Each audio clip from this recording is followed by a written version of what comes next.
Pada kitab Injil, henna disebut campfire. Sedangkan di wilayah India, henna telah digunakan sebelum zaman Weda. Dalam catatan sejarah, henna telah dikenal dalam proses mumifikasi Raja Fir'aun. Juga dijadikan anekdot tentang Ratu Cleopatra dalam menghias tubuhnya dengan henna. Pada kebudayaan Arab Islam, dalam sebuah hadis dari Aisyah radhiyallahu anha, henna dijelaskan. Dikisahkan, ada seorang perempuan menjulurkan tangannya di balik tabir untuk menyerahkan sebuah surat kepada Nabi Muhammad. Namun, Rasul tidak mengambil surat tersebut. Perempuan itu bertanya, "Kenapa tidak mengambil surat yang diberikan?" Rasul menjawab, "Sungguh saya tidak tahu apakah ini tangan perempuan atau laki-laki." Sehingga Nabi Muhammad bersabda, "Jika kamu seorang perempuan, seharusnya kamu ubah kukumu dengan henna."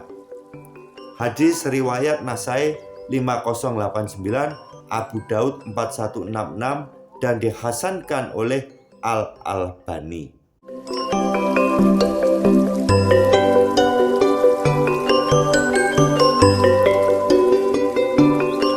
Untuk sebagian besar orang, kata henna sudah tidak asing lagi, apalagi seorang kang henna, baca profesi, atau pelukis henna pengantin. Tetapi mungkin untuk sebagian orang masih belum tahu apa itu henna. Banyak sekali macam-macam henna, entah itu motif ragam hiasnya, kegunaan, dan lainnya. Henna seringkali digunakan pada acara pernikahan atau acara penting lainnya, seperti acara lamaran, wisuda, atau acara adat istiadat.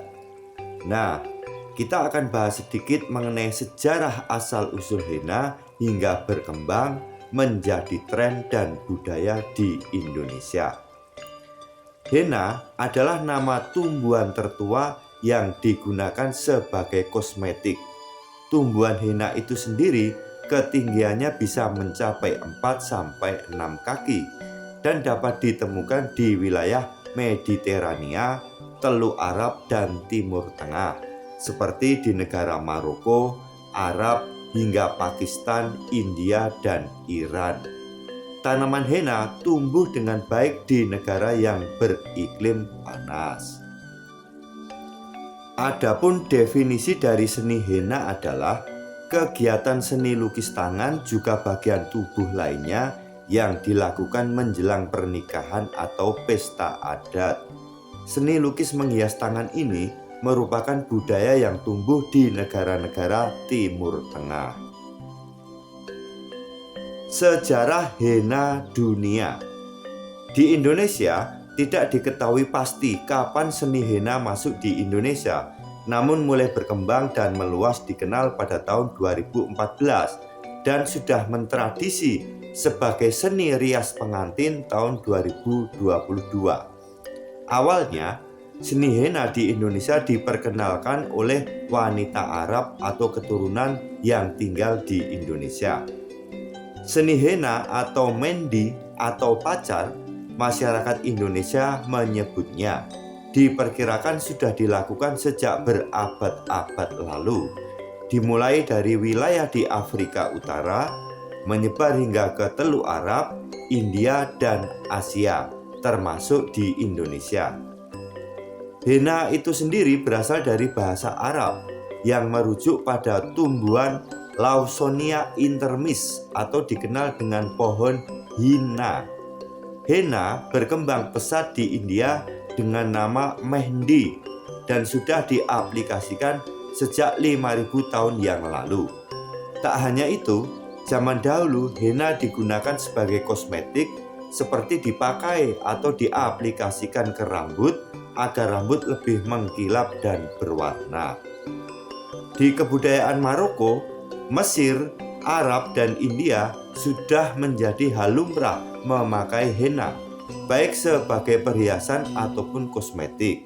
Namun, lebih populer henna digunakan di acara pernikahan dan dipakai oleh pengantin wanita.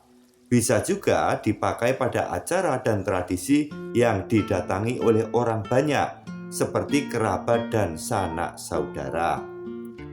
Di Maroko, pada masa komunitas Berber nomaden, henna digunakan hampir di semua acara yang menggembirakan, seperti merayakan kemenangan pertempuran, perkawinan, kelahiran, dan perayaan keagamaan lainnya. Pada kitab Injil, henna disebut campfire, sedangkan di wilayah India, henna telah digunakan sebelum zaman Weda. Dalam catatan sejarah, henna telah dikenal dalam proses mumifikasi Raja Fir'aun, juga dijadikan anekdot tentang Ratu Cleopatra dalam menghias tubuhnya dengan henna. Pada kebudayaan Arab Islam, dalam sebuah hadis dari Aisyah radhiyallahu anha, henna dijelaskan. Dikisahkan, ada seorang perempuan menjulurkan tangannya di balik tabir untuk menyerahkan sebuah surat kepada Nabi Muhammad. Namun, Rasul tidak mengambil surat tersebut. Perempuan itu bertanya, "Kenapa tidak mengambil surat yang diberikan?" Rasul menjawab, "Sungguh saya tidak tahu apakah ini tangan perempuan atau laki-laki." Sehingga Nabi Muhammad bersabda, "Jika kamu seorang perempuan, seharusnya kamu ubah kukumu dengan henna." Hadis riwayat Nasai 5089, Abu Daud 4166, dan dihasankan oleh Al-Albani. Budaya henna. Selain untuk mempercantik penampilan pengantin, henna sendiri dipercaya dapat memberikan efek rileks dan menenangkan untuk pengantin. Beberapa kebudayaan dunia mempercayai bahwa henna dapat membantu menjaga diri dari nasib buruk dan hal jahat. Tujuan itu diaplikasikan pada desain henna yang berbentuk hamsa, mata, atau berlian. Desain henna dengan unsur liliran, pusaran, bunga, bentuk geometris, dan desain linier.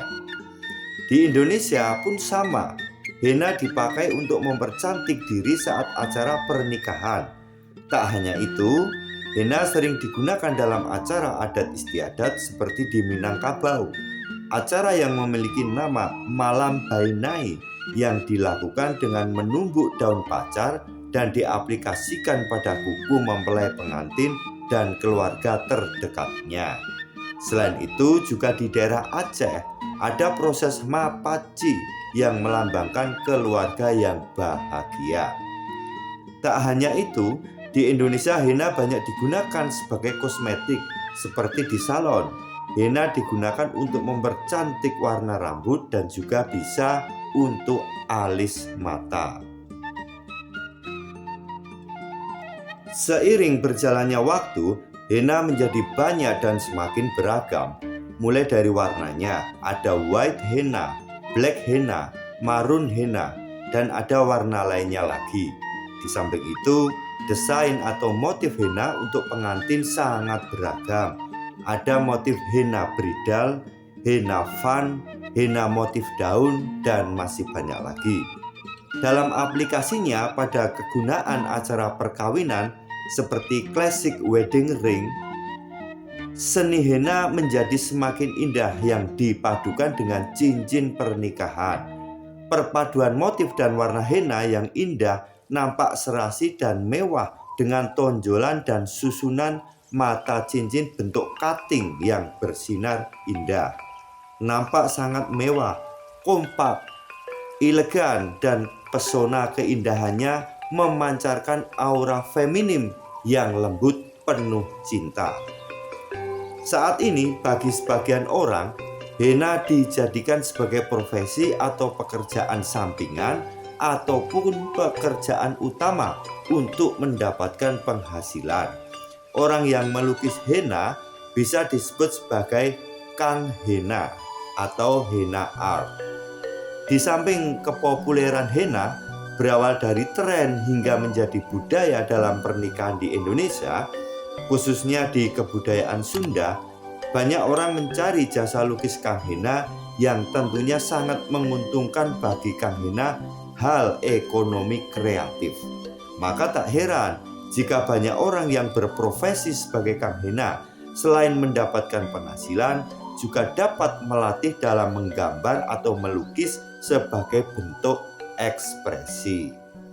Nah, sudah tahu kan sekarang apa itu henna dan kegunaannya?